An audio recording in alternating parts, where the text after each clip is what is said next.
I'm Kenny Lowry, and welcome to BoulderFountain.com. Today we're going to take a look at one of our loudest fountains. We get asked about that a lot. There were people trying to mask neighborhood sounds, road noise, things like that. So we created this fountain with that in mind. This is probably one of the loudest fountains we have in the smaller fountains. We get into the big commercial size, of course, they'll be louder. But this is about as loud as we get for what most homeowners would be wanting. This is our Pitt spring. It's 2 columns of our Pitt spring fountain. It's also a rock bowl. You'll see the same bowl. It's in use over on the Massanutten series. These are all Massanutten series. The rocks here came out of the Massanutten Mountains, which is just next ridge over, the Blue Ridge. I can see the Blue Ridge from here, and the next mountain over is the Massanutten. I love the rocks out of the Massanutten. They're extremely rugged. That mountain is rugged. A lot of sandstone boulders in there. They're very cut up boulders. Lots of grooves and channels and things like that in them. And I'll get up close with the camera here and show you that, especially this one here is really cut up. The mother rock came from the Massanutten Mountains on the columns here as well. If you want a little history lesson toward the end of the video, I'll give you a little history lesson, the significance of the Massanutten Mountains. You may have heard of those before and not know why you heard of them, but if you're a history buff, you probably have.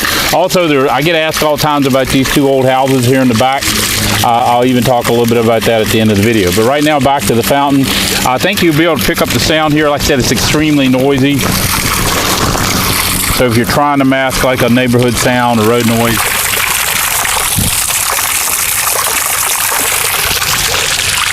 I can hear 2 sounds. The sound coming off of this. Now there is water coming out the back here too, but it's primarily, we have it shimmed and tilted so that the water's falling into that bowl. Now that bowl has about a 2-inch depth to it.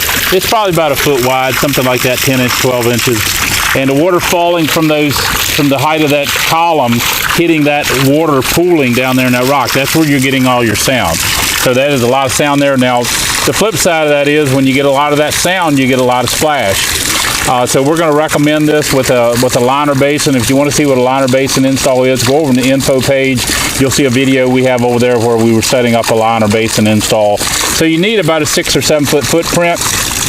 Now we're going to price it that way. If you just don't want to do that liner basin and you just like the looks of this, we can set it up on a 4x4.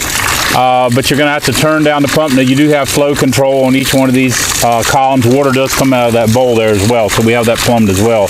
So you can turn it down to get it where you're not splashing. You can kind of pitch or turn the column so where maybe you're minimized splashing. So you may be able to get it to work on a 4x4, but we're going to recommend to take advantage of this fountain with all that sound to do the liner basin install on it. Right now, I'll grab the camera. We'll take a close-up look. Just love these Massanutten series of rocks because they're just so rugged. So as I get closer here, hopefully you can see that. The columns themselves are beautiful. You can kind of see the cut up and the way that's just rugged as it goes down. These are not basalt columns. This is a column rock that I found. I expect the mother rock is about 400 pounds, and I drug that down out of the mountains. I like that so much. That you see here in the back where there is water coming out the back as well. And you can just see how much character those rocks have on this Massanutten series. The one down here on the bottom, that you can see all those cuts.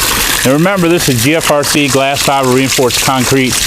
It has a look, to feel, and texture of real rock at about the 1/5 the weight. It is the same material used in zoo exhibits and animal habitats. So it has that rough texture to it. You can't tell that it's not a real rock unless I flip it over and show you. And we do have here at our retail location some rocks flipped over, so I don't have to keep flipping them over. People can see for themselves that they're not real. It kind of gets tiring having to prove it all the time. So right now, that's that fountain. If you're interested in a quote on this or any of our other products, contact information there on the website. Just send us your ship-to address and the item you're interested in. We'd be glad to get a quote back to you. Right now, I'm going to tell you a little bit about what people ask me all the time about these 2 old houses back here. I'll tell you what little bit I know. I do know that the first one there dates to about the 1860s, which was right after the Civil War. I do know that they were black. There was a lady here years ago from Chicago, was doing a genealogy research, and she had came back to here and found, I guess this was part of her ancestry. There is a small cemetery out in the front of our retail location here. Last name Spotswood, and I do know that they were black, so I'm going to assume since it was 1860, it was probably right after the Civil War. There was a lot of farms here. They were probably slaves, and then after the Civil War, they were probably given this property in exchange for work.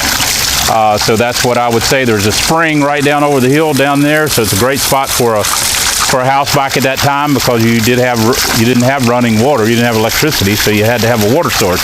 So that was a great spot for it. And also the Massanutten Mountains, we'll get back and talk about those. The Massanutten Mountain, you may have heard of that.